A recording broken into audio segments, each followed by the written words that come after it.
program is part of the Scene Project's podcast network. The Scene Project features interviews with independent musicians, comedians, and artists from across the Midwest. Become part of our community and support local art wherever you are.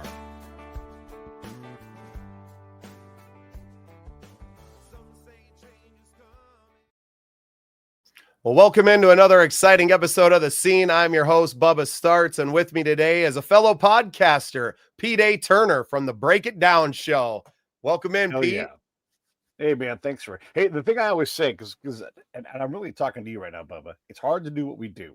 You do it way bigger than most people. So anybody who's watching this, pay attention, because Bubba knows what he's doing. It's great to be on your show. I know what it means to take the time and the sacrifice to do all this stuff. How frustrating, how heartbreaking. I know, because I've done all those things. And to be able to do what you do, if nobody else tells you today, brother, thank you for doing what you do. You are trying to make the world a better place, your community a better place. And the fact that I get to be part of that, are you kidding me? Hell yeah, I'd love to do that. So anybody watching, also thank you for your time, because we're all competing for time. And the fact that you're taking any time with me is something that I appreciate. So to all of you out there listening or watching, thank you for participating with us. I just, it's easy to forget all these things, man. I learned a thing from my buddy Jay, who's a professional comedian, nationwide act. And he learned it from Buddy Hackett, who kind of was his mentor. And he's like, well, Buddy would say, like, people come, like, they might choose to come to your show. It might be the only thing they spend their money on that month. And they're there with their girl, and they're trying to, like, have a great night. Look at them, wave at them, wave at the balcony, even if there's not a balcony there, because it means you're connecting with the people in a way. It's too easy to forget all that stuff, right? And so I take that attitude here with what we do on these crazy shows and just say to everybody, I hear you and I see you out there. I know what it means to take your time, to take this time to listen to us. I'm not going to waste it, and I'm definitely going to appreciate it. And that is exactly what people are craving in society these days, is to just be heard, to be seen, to feel like somebody cares. And that's a big reason why we started this show, Pete. So thanks for all of those beautiful words off the top here. But we're not here to talk about me. We're here to talk about you and to get to know you and your show a little bit. So give us a little bit of your backstory. How'd you kind of fall into the podcasting world? And then we'll pick it up talking about your show, the Break It Down. I love it already. Yeah. The Break It Down show is awesome. I'm so fortunate that this thing even exists. We've gotten past all of the big hurdles. Now all the hurdles are just stuff for me to clear out, right? And I've become pretty good at clearing hurdles. How did we get started? I don't know. I came back from war, and I was like, I got to stop going to war. I need to start telling stories, because I got to do so many amazing things. And then I met other people who had done amazing things. And I just like, why would I ever stop talking to all these incredible people who are motivated, who are creating things, who want to help the next person create something? And so I just keep going, man. I posted an episode today. You'll appreciate this. It's a thing called Porch Fest. I think it's like a nationwide, like, get people to First Street kind of movement. In my hometown that I love is putting their second one on. And I'm like, hell yeah, I'll come down and support that. Is it free for me to do that? No, it takes time.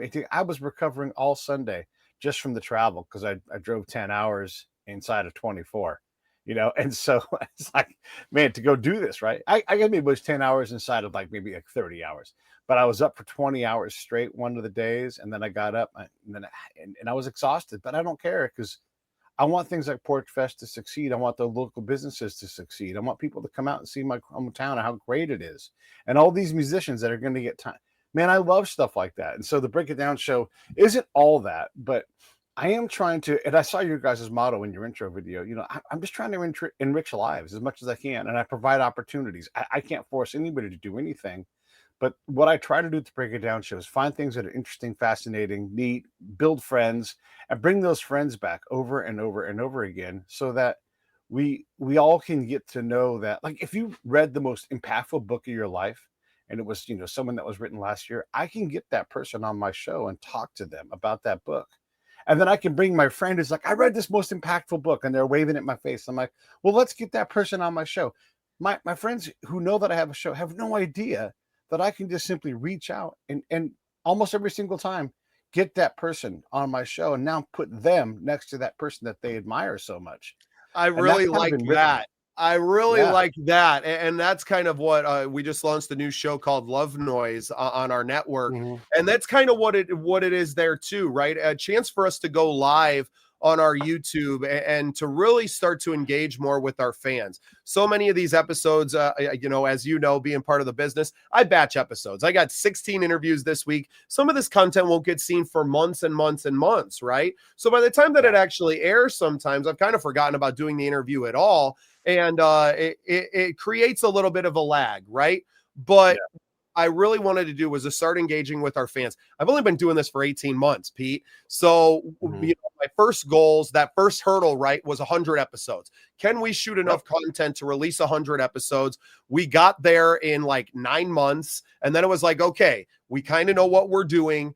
I think it's time to take this to video. So started researching YouTube. We really went onto YouTube right about the turn of the year. And now we have over 225,000 views on our YouTube page. We have 350 Amazing. almost subscribers, if not more than that by now. So we're growing this community. And what I need to kind of sit back and tell myself a lot of times is like, look, some people take 10 years even to get this far, right? That don't know all of these things and have learned all of these, but I invested in it wholly right off the jump. I had already quit my job at the factory. I had, I thought I was going to be a rock star, Pete, to be perfectly honest. I had a gig last summer. I was out there in the world and just, playing a lot of shows and doing our thing. But as it wore on me, right? The constantly performing for 4 hours a night, 5-6 nights in a row, some of these places where I was like, man, I don't know that I have it in this music business like this anymore. And it kind of pushed me into doing the podcasting more and kind of putting the music career in the sidecar, if you will. It's still riding along. I still play shows. I'm still able to share my art, but it's so much more important to share other people's stories and to share their art and to have that there because nobody else is doing this. Not in my community. There's not other people that are, putting 300 other artists on their show in a year. We have over 250 episodes. Most of them are new faces every single time. So you talk about impacting lives and changing the world around you. Brother, we couldn't be more aligned in our mission. And I have to say, thank you for your service as well, not just to our country, but to your communities that you're serving. It's almost even more important, the work that you're doing now, than the service that you gave to our country in wartime. I think we do a lot more solving problems with love than with bullets and guns. Yeah, you're right. And one of the responsibilities I have now is to put that effort here, right? And I've been tasked with this by a number of very notable people, but like, yeah, help us here. Put that effort that you put into solving problems in Iraq and Afghanistan or whatever it is, put that effort here. And I do that. By the way, as you were talking, I was listening to you and I just published a short because you got to exist. You got to beat that heart on your show. And so I'm not going to do this throughout the show, but I'm like, oh man, I didn't put this out. I can do this real quick while Bubba's talking. And I published a short while we were talking. And that is what happens here, right? Like in our world, I have to produce. If I don't produce, I don't exist. If I don't exist, I can't help anybody. I can't enrich anybody's life, including my own. And so I wouldn't normally do this. I would just let it ride, but I knew you would get it and it would be an important lesson. Like I went in and I listened to everything you said about all of that, the work that you guys have put into it and the batching of shows and all that.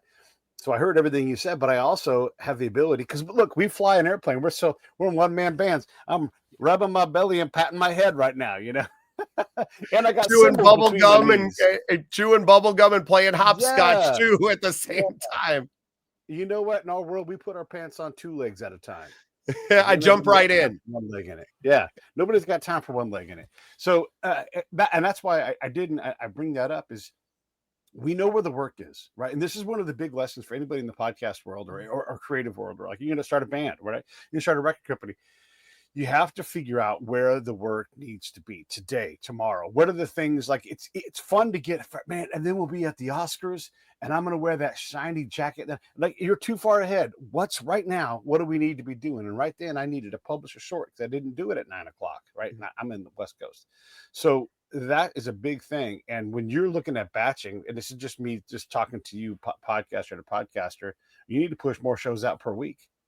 You know, you need to I get was that heart. trying to build the back catalog, Pete. We were at one point, because I had 100 episodes behind me when I jumped onto YouTube. We were releasing content every single day. I was putting out an episode every day just to try and get that stuff out there. Summers get busy for me. I do a lot of traveling. I was kind of out and about, so I kind of pull back and make sure that we have enough content to get through, but we're going to blow it out of the water this year. And I have 4 networks, right? I have different networks. So when I'm batching episodes, it's not all specifically for the scene projects. Some may be for the Patriot Broadcasting Project, which is kind of our news and politics. We're dipping into the local and state level scene. I've had state representatives on. We've had hopefuls come on our show. I have one actually later today with another city council hopeful or a congressional hopeful, right? Great.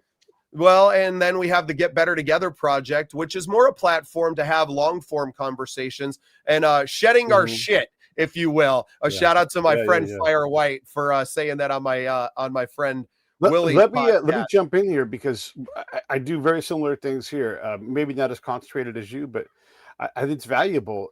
We always talk about they ought to do this or they should do that. And so when you go and you meet they, you realize, hey, these are real people and they're really trying to solve real problems. And maybe if you all, instead of wanting somebody to do something, if you got off your couch and you went down and you had lunch with that person. I love to talk to city managers. These are highly credentialed people. They're often lawyers. You know, this is a big deal, at least here in California, to have a city manager, because they're trying to run this organization. And there's never enough money. There's never enough people. There's always personality, you know, and these folks, God bless them, man, that's not an easy job. And so when you talk to them and you understand the reality that they work within, the stuff that you're thinking that they ought to do is almost insignificant, you know. And if you're not willing to go out and help and contribute and speak up about it, then it isn't going to exist. And maybe it doesn't need to. Maybe they need to fix sidewalks downtown before they go out and paint this crosswalk or whatever it is.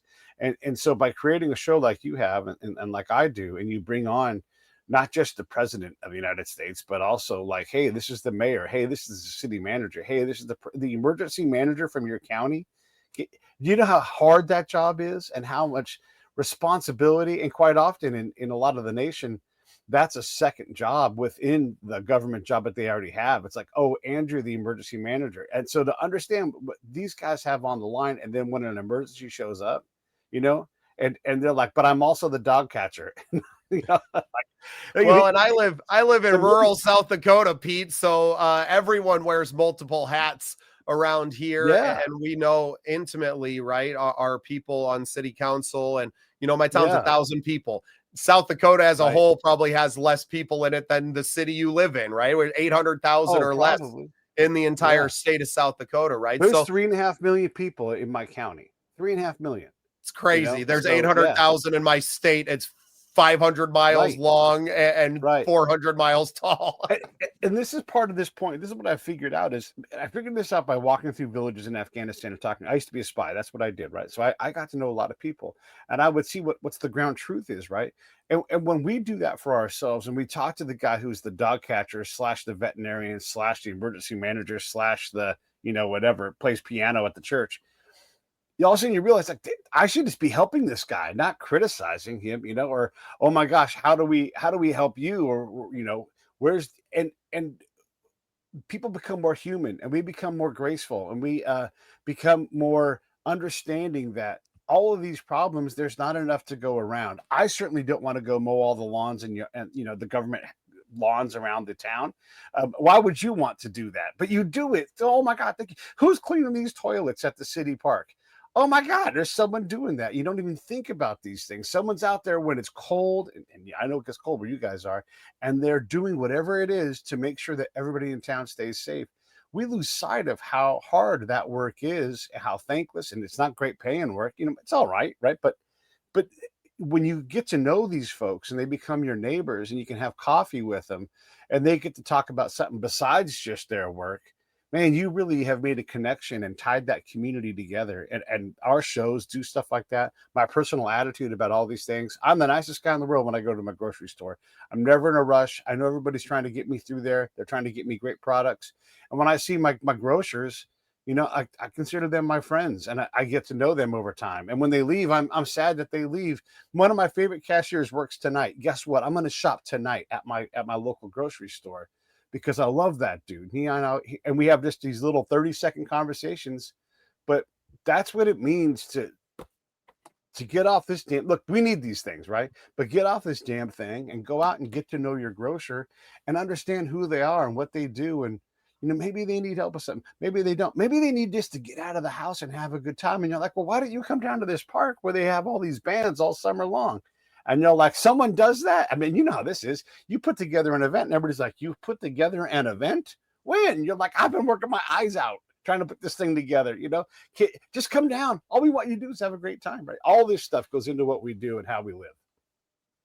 Yeah, it's amazing. I'm really inspired by a guy, maybe one of the original podcasters, even though he doesn't get credit for it. Speaking of originals, I got to meet Adam Curry at Podcast Movement, and his whole spiel was serve a small community. You don't need a million followers. You don't need to be Rogan. You don't need to chase these CPM models. You can go find support in your local community. But I'm so inspired by a guy like Mike Rowe, right? That has been doing this with his shows, Dirty Jobs, and all of these things for years. And I heard a podcast episode with him while I was traveling this summer, and just continue to be blown away by the man and what he's doing to bring awareness to not just the trades, but to the trades people, right? And getting to know the people behind theirs and sharing inspiring stories. And it really drives me to want to do more.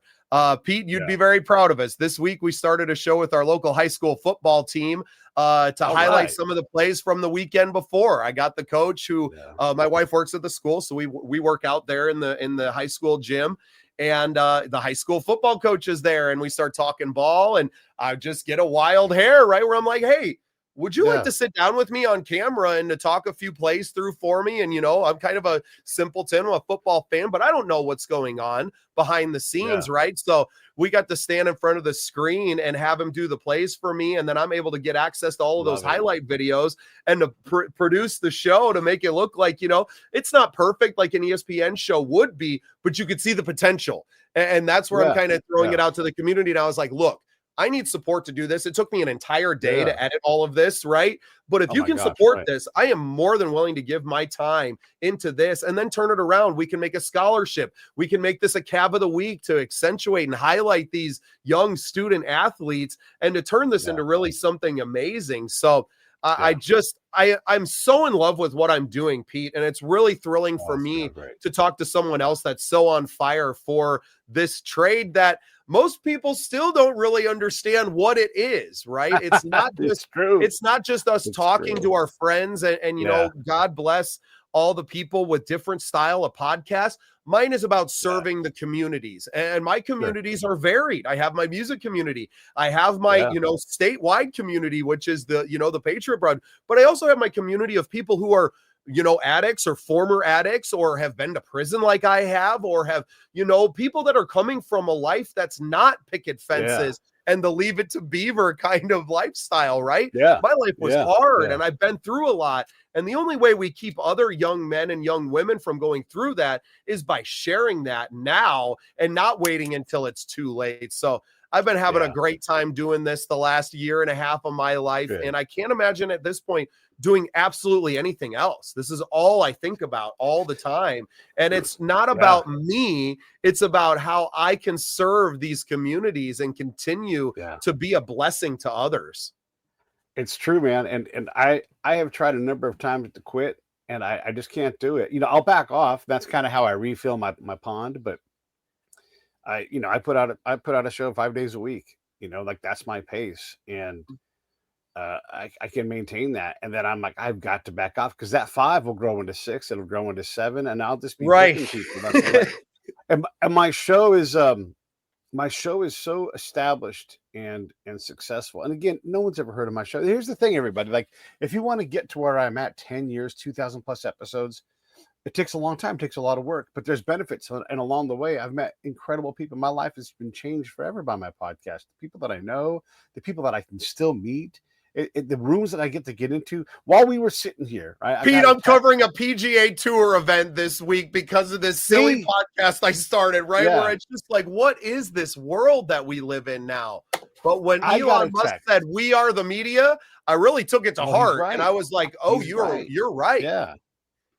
When we were sitting here, I got a text, "Hey, get a hold of the Ukrainians. I think I've got a market for their drones." That happened because of my show while we were talking here, right? Like this is a crazy. I live in a crazy world where I'm like, how in the world are you and I talking right now, Bubba?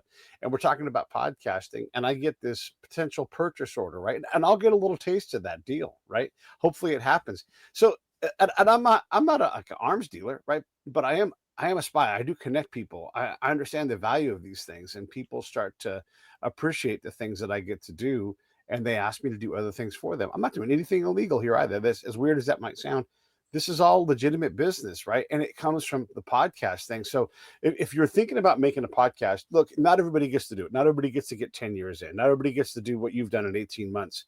And maybe you're not meant to be a podcaster. Maybe you need to go cut hair. Maybe you need to be a pipe fitter. Maybe something else.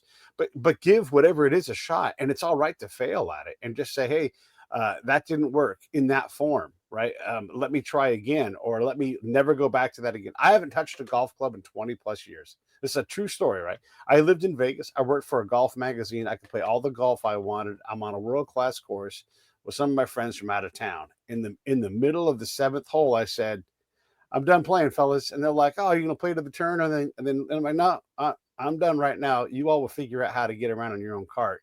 But me in this cart, and my daughter was hanging out with us.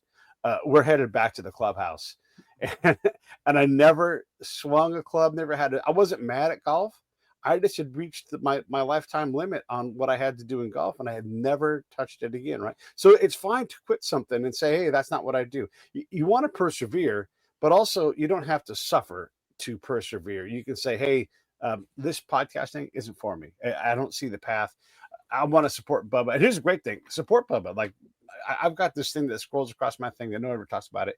I have a PayPal account, and if you want to put money in it, anybody can. I'm not pitching anybody right now. I'm not going to give you the link, but that little bit of help goes directly into my pocket, right? And I take that money, and I might buy gas, or I might buy a new microphone because we need microphones all the time.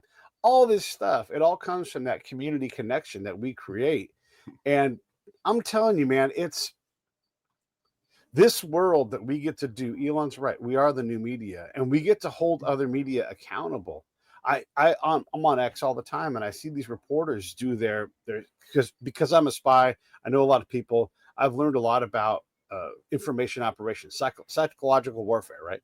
And so when I see their headline, and then I see the way they write the thing, and I'm like, you guys are lying to people. You're not being honest. Like we see a lot of this with the Israel Hamas war, right? And there is so much misinterpretation, purposeful, that happens. There are people that do focus on that stuff. You guys have your show that sounds like it deals with those things. This is what the new media looks like, and this is a chance for anybody to be involved in these things. And by the way, your high school football show, great idea. Support a local business, support a local team, whatever it is. That's a great way to do it.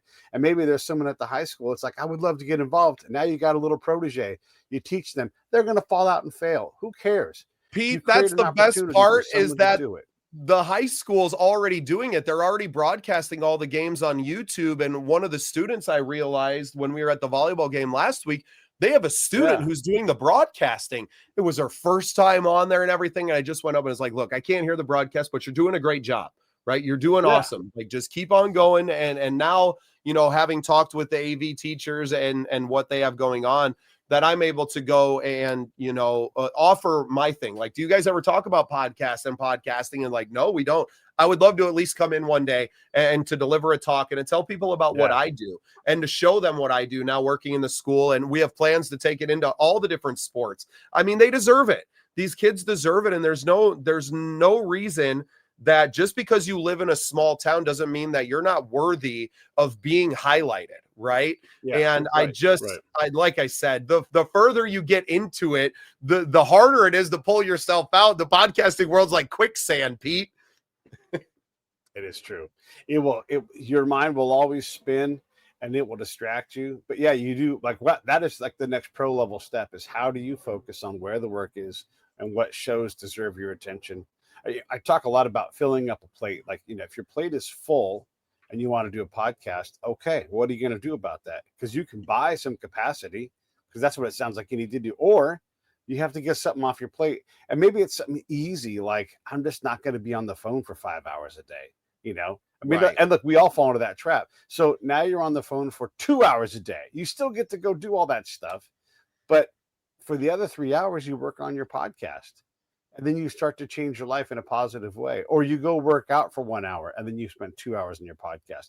Or you take your girl out and you go for a walk, or you go down and get a pop down at that one cafe that you've been meaning to go to, and you support that local business. You don't got to spend $1 million, but you do got to get out and go do other things. So if your plate is full with a bunch of nonsense and junk, get that junk off there and see what you do at that time. And maybe it won't be podcasting. Maybe it won't be playing that guitar, but maybe you decide to write a song a day just to see what happens, with no goal other than, can I sit down and write 365 songs in 365 days starting right now?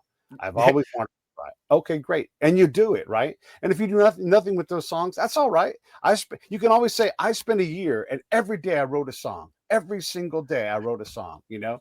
And even if you just did DCG and repeated those chords all throughout every single song, it doesn't matter, because you did something.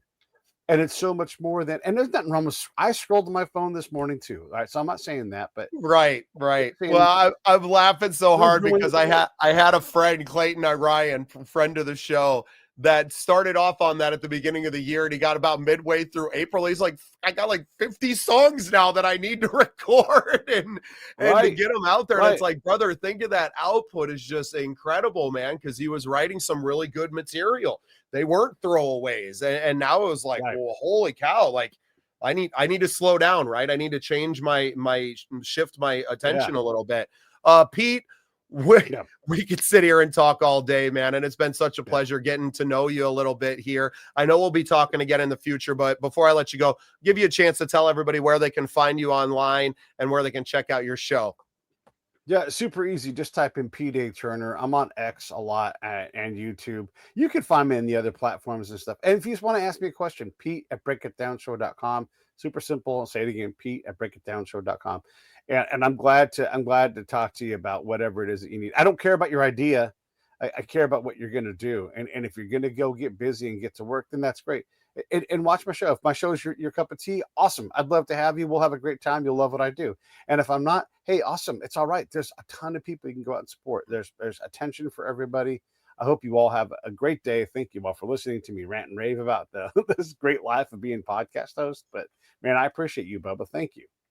Man, I appreciate you, Pete. Thanks for being part of the scene.